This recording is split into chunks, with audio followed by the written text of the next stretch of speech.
والعاديات ضبحا فالموريات قدحا فالمغيرات صبحا فأثرن به نقعا فبسطن به جمعا إن الإنسان لربه لكنود وإنه على ذلك لشهيد وإنه لحب الخير لشديد أفلا يعلم إذا بعثر ما في القبور وحصل ما في الصدور إن ربهم بهم يومئذ لخبير.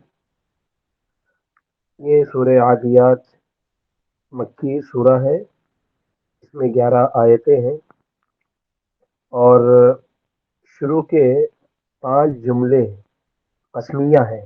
واو قسم کا آیا ہے. قسم اللہ تعالیٰ قسم کھا رہا ہے گھوڑوں کی قسم. اور گھوڑوں کی جو الگ الگ کیفیتیں ہیں, ان کی جو الگ الگ حالتیں ہیں, اس کا ذکر کیا جا رہا ہے کہ ہانپتے ہوئے دوڑنے والے گھوڑوں کی قسم.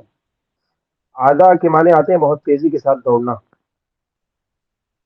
عادیات عادیتن کی جمع ہے, یعنی تیز دوڑنے والے, بہت تیزی کے ساتھ دوڑنے والے جو دوڑتے دوڑتے ہانپنے لگتے ہیں, یعنی ان کی سانس پھولنے لگتی ہے, اس کو عادیات بولتے ہیں, یعنی تیز رفتار گھوڑے.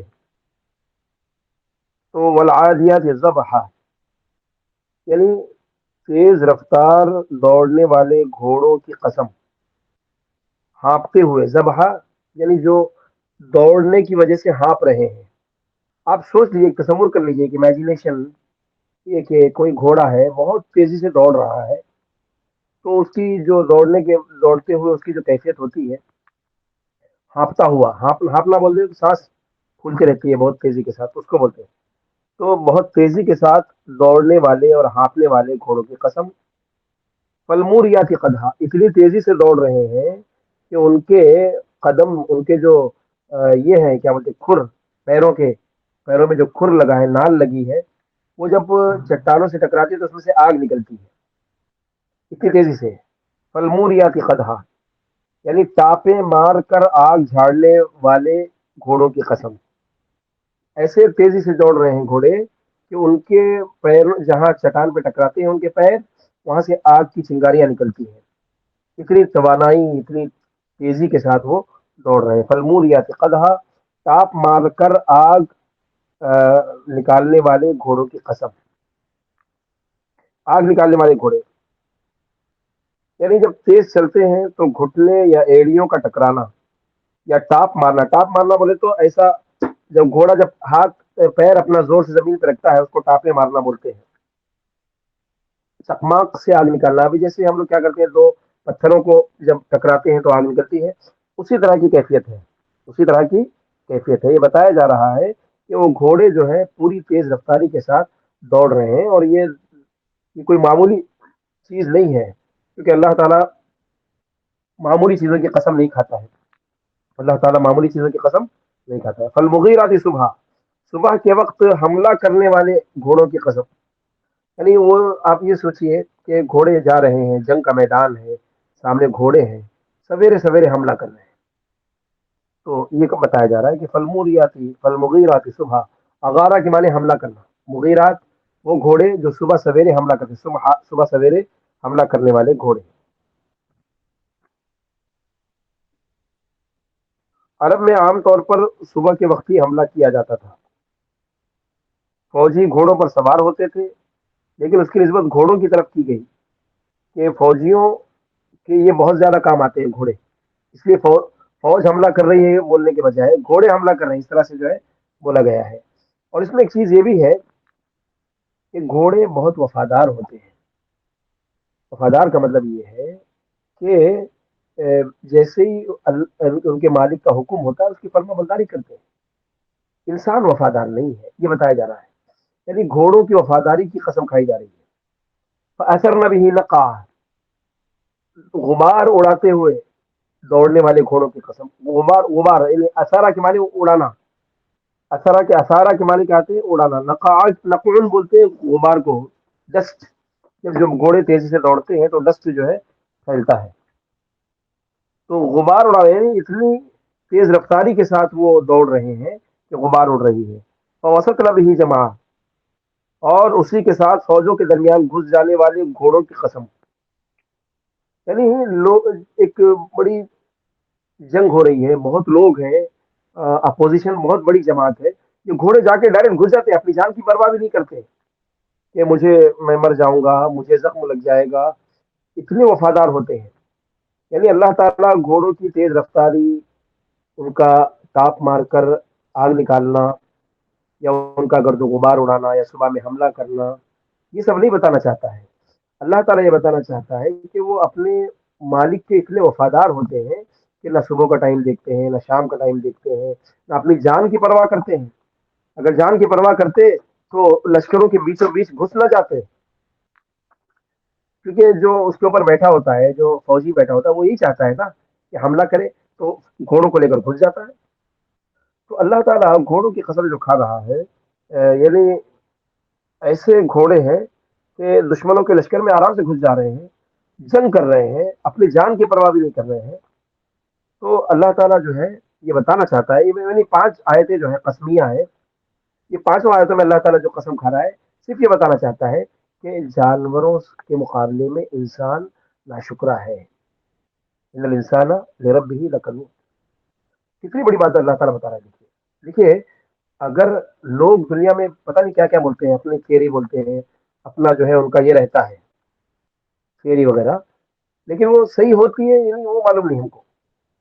لیکن قرآن جب بول رہا ہے کہ انسان ناشکرا ہے، اور وہ بھی قسم کھانے کے بعد اللہ بول رہا ہے، جواب قسم ہے وہ. اللہ تعالیٰ قسم کھا کے بول رہا ہے کہ انسان کے اندر ناشکری زیادہ ہے. تو اب آپ سوچئے کہ انسان کی جو اصلیت ہے، اس کا جو خمیر ہے، جس مادے سے اللہ تعالیٰ نے انسان کو پیدا کیا ہے، اللہ تعالیٰ کا قرآن، اللہ کی کتاب بالکل حقیقت اور سچائی کی طرف اشارہ کر رہی ہے. یعنی یہ حقیقت ہے. یہ ایسی ریالٹی ہے، یہ ایسی ریالٹی ہے کہ اس کا انکار نہیں کیا جا سکتا. انسان ناشکر. ناشکر کا مطلب کیا ہے؟ کہ اللہ تعالیٰ نے جو اس کو نعمتیں دی ہیں وہ اس کی قدر دانی نہیں کرتا. آنکھ دی ہے اور کہا ہے کہ فلاں چیز دیکھو، فلاں چیز نہ دیکھو، اب وہ جن چیزوں سے روکا گیا ان کو دیکھ رہا ہے، تو یہ ناشکری ہے. پیر دیے ہیں، ہاتھ دیے ہیں، دل دیا ہے، دماغ دیا ہے، سب کچھ دیا ہے، اور اس کے طریقے بھی بتائے ہیں اللہ نے کہ اس کو کیسے استعمال کیا جائے. ہے کہ نہیں؟ قرآن میں ہے کہ نہیں کہ انسان کی جو باڈی ہے اس کے ایک ایک عضو سے سوال ہوگا. ان السمع والبصر والفؤاد كل اولئک کان عنہ مسئولا. سورہ بنی اسرائیل اللہ تعالیٰ کہہ رہا ہے کانوں سے سوال ہوگا، آنکھ سے سوال ہوگا، ہاں، ان السمع والبصر والفؤاد، دل سے سوال ہوگا. کل اولئک کان عنہ مسئولا، یعنی ہر عضو سے سوال ہوگا. تو سوال اسی لیے ہوگا کہ اللہ تعالیٰ نے جو لمٹ بتائی اس لمٹ میں اگر ہم کو استعمال کریں گے تو سوال نہیں ہوگا. ہے کہ نہیں؟ تو بتانا مقصود یہ ہے کہ جو بھی نعمتیں اللہ نے دی ہیں، انسان اس کو، ان نعمتوں کو ان چیزوں میں استعمال نہیں کرتا ہے، اسی لیے اس کو ناشکرا کہا گیا ہے. اللہ تعالیٰ کہہ رہا ہے کہ جانوروں میں وفاداری ہے، لیکن انسان اپنے رب کا نافرمان ہے، ناشکرا ہے، قدردانی نہیں کرتا. اتنی نعمتیں اللہ نے دی، اس کو کھانا دیا، پانی دیا، پیسے دیے، مقام دیا، مرتبہ دیا، عزت دی، وجاہت دی، دولت، سب کچھ دیا، لیکن وہ 5 وقت کی نماز نہیں پڑھتا، اللہ کی شکر گزاری نہیں کرتا، اللہ کی عبادت نہیں کرتا، اپنی توانائی کو، اپنی طاقت کو اللہ کی عبادات میں خرچ نہیں کرتا. تو یہ ناشکری ہے. ان الانسان لربہ لکنود. اللہ جو ہے یہ تاکید کے لیے آتا ہے، یقین بتانے کے لیے. یقیناً ایک تو 5 جملے ہیں قسموں کے اوپر، 5 جملوں کی قسم کھا کے اللہ اللہ استعمال کر رہا ہے. مطلب یہ ہے کہ اس میں کوئی جھوٹی نہیں ہے، غلط بات ہی نہیں ہے. کتنا بھی نیک انسان ہو، اس کے اندر جو ہے ناشکری کا پہلو کہیں نہ کہیں ہوتا ہی ہوتا ہے. اور یہ قرآن بول رہا ہے، ہم لوگ نہیں بول رہے. یہ ہماری بات نہیں ہے، میری بات نہیں ہے، آپ کی بات نہیں ہے. یہ قرآن کی بات ہے، اللہ کی بات ہے. اللہ تعالیٰ جو ہے انسان کو، اللہ تعالیٰ نے انسانوں کو پیدا کیا، تو انسان کی نفسیات کو سب سے بہتر اللہ ہی جانتا ہے. اور اللہ جو بولے گا غلط نہیں بولے گا. اللہ نے انسان کے بارے میں بہت بات کی ہے قرآن میں. کہیں کہا ہے کہ انسان جلد باز ہے، کہیں کہا ہے کہ ناشکرا ہے، کہیں کہا ہے اللہ تعالیٰ نے کہ انسان جو ہے تھوڑا دلا ہے، ان الانسان خلق ہلوعا، پریشان ہو جاتا ہے جلدی جلدی، گھبرا جاتا ہے۔ تو انسان کی نفسیات سے قرآن گفتگو کرتا ہے، یعنی کیا سائیکالوجی ہے انسان کی فطرت کی، وہ قرآن بتا رہا ہے۔ اس کے بعد اللہ تعالیٰ بتا رہا ہے کہ وَإِنَّهُ عَلَى ذَلِكَ لَشَهِيدٌ، اور یقیناً وہ خود اس پر گواہ ہے، یعنی وہ کتنا ناشکرا ہے وہ انسان خود جانتا ہے، ہر انسان اپنے بارے میں خود جانتا ہے، جیسے میں ہوں، میں اپنے بارے میں جانتا ہوں کہ اللہ تعالیٰ نے اتنا اچھا مقام دیا، اتنا سب عزت دی، سب کچھ دیا، پھر بھی ناشکری ہوتی ہے، کبھی کبھی ناشکری کے کلمات نکلتے ہیں۔ یہ اللہ تعالیٰ نے ہر انسان کے اندر یہ خمیر رکھا ہے، اور ہر انسان کو معلوم ہے کہ وہ کتنی ناشکری کر رہا ہے۔ جیسے کہ ایک جگہ اللہ تعالیٰ نے سورہ قیامہ میں فرمایا بل الانسان علی نفسه بصیرہ، ہر انسان اپنے نفس کے بارے میں سب سے بہترین بصیرت رکھتا ہے، جانتا ہے، ہم نہیں جانتے۔ اب جیسے آپ مجھے نہیں جانتے ٹھیک سے، میں آپ کو نہیں ٹھیک سے جانتا، لیکن ہر انسان اپنے آپ کو بہتر جانتا ہے کہ وہ کتنا گنہگار ہے، اس سے کتنے گناہ ہوتے ہیں، وہ کتنا مطلب ہے کہ اللہ کی فرما برداری کرتا ہے، کتنی نافرمانی کرتا ہے کہ نہیں؟ تو وہ اللہ تعالیٰ فرما رہا ہے کہ وَإِنَّهُ عَلَى ذَلِكَ لَشَهِيدٌ، انسان اپنی ناشکری پر خود گواہ ہے، اس کو کسی کی گواہی کی ضرورت نہیں ہے۔ میں نہیں بول سکتا کہ آپ ناشکرے ہیں یا جو ہے فلاں ناشکر، ہم نہیں بول سکتے، وہ خود انسان خود بولے گا کہ میں ناشکرا ہوں کہ نہیں، وہ اس کو خود معلوم ہوتا ہے۔ وَإِنَّهُ عَلَى ذَلِكَ لَشَهِيدٌ، اور یقیناً انسان اپنی ناشکری پر خود گواہ ہے۔ وَإِنَّهُ لِحُبِّ الْخَيْرِ لَشَدِيدٌ، اور ایک بات یہاں پہ ایک بات کہی گئی، یہ مال کی محبت میں بھی بڑا سخت ہے۔ دیکھیے خیر کا جو لفظ ہے وہ قرآن میں بھلائی کے لیے استعمال ہوا ہے، اور مال کے لیے بھی استعمال ہوا ہے، خیر، کیونکہ مال جو ہے وہ خیر کا ذریعہ ہے، انسان کی زندگی کا دار و مدار اسی پر ہے کہ نہیں؟ تو اسی لیے جو ہے مال کو بھی قرآن نے خیر کہا ہے۔ یہاں پہ اللہ تعالیٰ کہہ رہا ہے کہ انسان مال کی محبت میں بڑا سخت ہے، مطلب یہ ہے کہ مال کے معاملے میں وہ کمزور پڑ جاتا ہے، جب دینے کا موقع آتا ہے تو کمزوری دکھاتا ہے، جب لینے کا موقع آتا ہے تو پھر کمزوری نہیں دکھاتا۔ مال کی محبت اس کے اندر ہوتی ہے، بے دریغ خرچ کرنے کا مطلب کیا ہے وہ سمجھنا چاہیے۔ قرآن میں ایک جگہ اللہ تعالیٰ نے خیر کہا، ان طرح کا خیر انل وسیعت، ایک جگہ کہا اللہ تعالیٰ نے سورہ بقرہ میں کہا کہ جب اگر کوئی انسان مال چھوڑ جائے، ان طرح کا خیر، ماں بھی خیر کے معنی مال، تو خیر کا جو لفظ ہے وہ مال کے لیے قرآن میں استعمال ہوتا ہے۔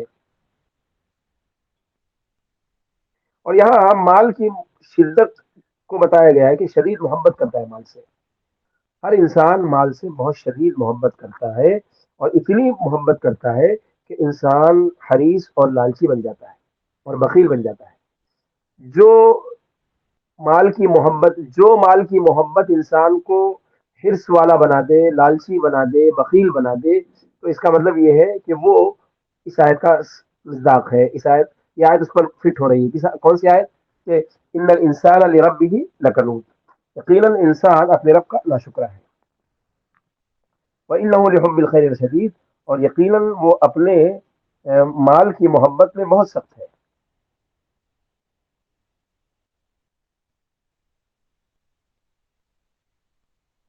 تو اب یہاں پر دیکھیے لکنود، لکنود ہے، لام ابتدا کا ہے، اس کو لام ابتدا بولتے ہیں، لام تاکید ہے وہ، اصل میں وہ کیا ہے، ان الانسان لربہ کنود ہے، کنود، کنود کے معنی آتے ہیں ناشکری کے، اور بعض لوگوں نے لکفور کہا ہے، ان الانسان لربہ لکفور، یعنی وہ انسان اپنے رب کا بہت بڑا ناشکرا ہے۔ کفور کے معنی بھی ناشکری کے آتے ہیں، اور کفور کے معنی بہت زیادہ، فعول کے وزن میں مبالغے کا صیغہ ہے، اس کے معنی آتے ہیں بہت زیادہ انکار کرنے والا، بہت زیادہ اللہ کا کفر کرنے والا، وہ مطلب بھی ہوتا ہے۔ لیکن یہاں پر میں آپ کو جو بتا رہا ہوں کہ اللہ تعالیٰ نے جو بھی نعمتیں انسان کو دی ہیں، ان نعمتوں کا صحیح استعمال نہ کرنا یہ بھی ناشکری ہے، اور اسی کی طرف اشارہ ہے۔ مال ہے، شکوہ ہے مال نہیں ہے، چاہے جتنی بھی اچھی زندگی گزارے انسان، لیکن شکوہ کرتا رہے گا کہ بھائی میں تکلیف میں ہوں، میں پریشان میں ہوں، تو اس طرح جو ہے انسان کرتا رہتا ہے۔ وَإِنَّهُ لِحُبِّ الْخَيْرِ لَشَدِيدٌ، وَإِنَّهُ عَلَى ذَلِكَ لَشَهِيدٌ، وَإِنَّهُ لِحُبِّ الْخَيْرِ لَشَدِيدٌ، اس کے بعد جو آیتیں ہیں 3 آیتیں ہیں، اس میں کیا کہا جا رہا ہے؟ افلا یعلمون اذا بعثر ما فی القبور، کیا اسے وہ وقت معلوم نہیں ہے جب قبروں میں جو کچھ بھی ہے نکال لیا جائے گا؟ قبر میں جو بھی دفن ہے سب سب کو نکالا جائے گا. یعنی کیا بعد الموت کا یقین اس کو نہیں ہے کہ مال اس کو ہمیشہ اس کے پاس رہے گا؟ یحسب ان مالہ اخلدا، کیا وہ سوچتا ہے کہ اس کا مال اس کے ساتھ ہمیشہ رہے گا یا اس کو ہمیشہ زندہ رکھے گا؟ ایسا سوچتا ہے؟ تو قرآن کہہ رہا ہے کہ مال جو ہے، مال کی محبت میں گرفتار آدمی کو چاہیے کہ وہ اپنی قبر کی زندگی کو یاد کرے اور یہ سوچے کہ اس دن کو یاد کرو جس دن سارے انسانوں کو قبروں سے نکالا جائے گا. افلا يعلم اذا بعثر ما في القبور وحصل ما في الصدور، اور سینوں میں جو باتیں چھپی ہوئی ہیں وہ سب ظاہر کر دی جائیں گی.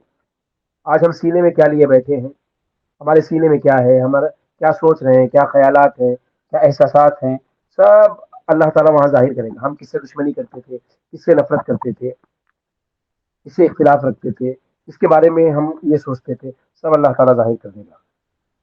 ان ربهم بهم يومئذ لخبیر، بے شک ان کا رب اس دن ان کے حال سے پوری طرح باخبر ہوگا.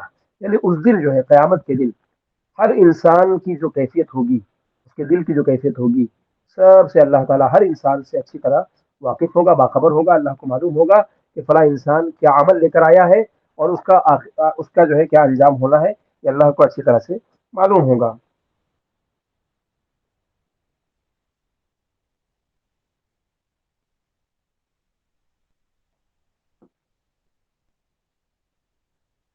تو اللہ تعالیٰ سے کوئی چیز چھپی نہیں ہے، نہ تو دنیا میں نہ آخرت میں. اللہ تعالیٰ دنیا میں بھی ہر انسان سے اچھی طرح سے واقف ہے، اور جب وہ قبروں سے نکلیں گے تب بھی اللہ تعالیٰ واقف رہے گا.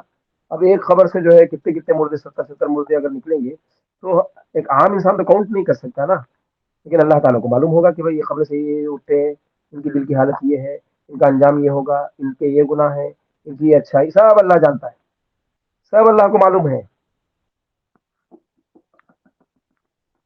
تو وہی کہا کہ ان ربهم بهم يومئذ لخبیر، کہ اللہ تعالیٰ جو ہے قیامت کے دن ان کی حالتوں سے اچھی طرح واقف ہوگا، اچھی طرح باخبر ہوگا. اور ناشکری کا جو مطلب ہے وہ یہ بھی ہے کہ مال کے معاملے میں ناشکری یہ ہے کہ آدمی اللہ کے بتائے ہوئے طریقے پر خرچ نہ کرے. اللہ کے بتائے ہوئے طریقے پر اگر خرچ نہ کرے تو اس کو جو ہے مال کی محبت کہا جاتا ہے. جہاں موقع ہو آپ خرچ کیجیے، اللہ دینے والا ہے. اللہ تعالیٰ جو ہے دینے میں کمی نہیں کرے گا. اگر آپ تکلیف میں ہیں تو بھی خرچ کیجیے. اگر آپ قرآن میں ہے نا، ينفقون في السراء والضراء وحين البأس، ہر موقع پر خرچ کرتے ہیں. في السراء خوشحالی میں، اور في الضراء تنگحالی میں، جنگ کے موقع پر، ہر موقع پر خرچ کرنے والے جو ہے ایمان والے ہوتے ہیں. تو ایسے لوگوں کے دلوں میں مال کی محبت نہیں ہوتی. تو مال کی محبت جو ہے وہ انسان کے اندر حرص پیدا کرتی ہے، لالچ پیدا کرتی ہے، بخل پیدا کرتی، کنجوسی. اور جو ہے مال کی محبت انسان کو اللہ کے ذکر سے غافل کرتی ہے. بہت سارے نقصانات ہیں اس کے. اس لیے صحابہ کرام کیا کرتے تھے، جو ضرورت سے زیادہ ہوتا تھا اس کو خرچ کر دیتے تھے. ایک مرتبہ صحابہ نے سوال کیا، وَيَسْأَلُونَكَ عَنِ الْعَفْوِ، صحابہ پوچھ رہے اللہ کے نبی سے کہ جو ہمارے پاس ایکسٹرا مال ہے اس کا ہم کیا کریں. وَيَسْأَلُونَكَ مَاذَا يُنْفِقُونَ، سوال کر رہے ہیں صحابہ کہ کیا خرچ کریں. تو اللہ کے رسول بولے قُلِ الْعَفْوَ، جو زیادہ ہے وہ خرچ کرو، جو ضرورت کا وہ رکھ لو. تو ضرورت سے زیادہ جو ہے وہ خرچ کرو، اور جو ضرورت کا ہے وہ رکھ لو. تو یہ ایمان ہے. اور صحابہ کرام تھے بھی ایسے ہی کہ جب مہاجرین مکے سے مدینے گئے تو مدینے کے انصاریوں نے پورا سب کچھ دے دیا کہ نہیں دے دیا؟ آدھے سے آدھی پراپرٹی دے دی، آدھا مال دے دیا، آدھی تجارت دے دی، آدھا گھر دے دیا، اور کہا کہ ہمارا اس میں گزر بسر ہو جائے گا. تو اصل چیز کیا ہے؟ مال کی محبت ہمارے دل میں نہیں ہونی چاہیے. اسی لیے زکوٰۃ کا نظام ہے، ہر سال زکوٰۃ دو تاکہ مال کی محبت نہ ہو. ورنہ جیسے جیسے مال ہمارے پاس زیادہ ہوگا ہم اور اس کی محبت میں گرفتار ہو جائیں گے اور جمانے کی کوشش کریں گے. تو اسی لیے مال کی محبت سے بچنے کے لیے اللہ تعالیٰ نے انفاق کا حکم دیا ہے، زکوٰۃ کا حکم دیا ہے، صدقات کا حکم دیا ہے. اور یہ ساری چیزیں اسی لیے ہے تاکہ انسان مال کی محبت میں گرفتار ہو کر اپنے آپ سے، اللہ کے ذکر سے، اللہ کی عبادت سے غافل نہ ہو جائے. تو اسی لیے قرآن میں ایک جگہ ہے وَلَوْ بَسَطَ اللَّهُ الرِّزْقَ لِعِبَادِهِ لَبَغَوْا فِي الْأَرْضِ. اللہ تعالیٰ فرما رہا ہے کہ اگر ہم ہر انسان کو بہت زیادہ مقدار میں مال دے دیتے، رزق وافر مقدار میں رزق دے دیتے، تو لبغوا فی الارض، تو وہ زمین میں باغی ہو جاتے ہیں، زمین میں بغاوت کرنے والے ہو جاتے، اللہ کے احکامات کی خلاف ورزی کرتے، اللہ کے اگینسٹ ہو جاتے. تو مال جو ہے، اگر مال کی بہتات آپ دیکھیے، آج جتنے بھی سرمایہ دار لوگ ہیں، جتنے مالدار لوگ، ان کا بگاڑ پہلے آتا ہے، ان کے اخلاقی بگاڑ پہلے آتا ہے. وہ بگڑے ہوئے ہوتے ہیں، نمازوں سے دور ہوتے ہیں، ہم نے دیکھا ہے سر. تو اسی لیے یہ آیتیں ہماری زندگی میں جو ہے، یہ آیتیں بڑی اہم آیتیں ہیں، ہماری زندگی کو جھنجھوڑنے والی آیتیں ہیں. تو انشاءاللہ اس کو سمجھنے کی کوشش کریں گے، ہم لوگ اس پر اور بھی زیادہ غور و خوض کریں گے. تو آج کا سبق ہمارا یہیں پہ تمام ہوتا ہے. اب آپ بتائیے کہ کوئی ڈاؤٹ اگر ہے آج کے سورہ عادیات کے حوالے سے.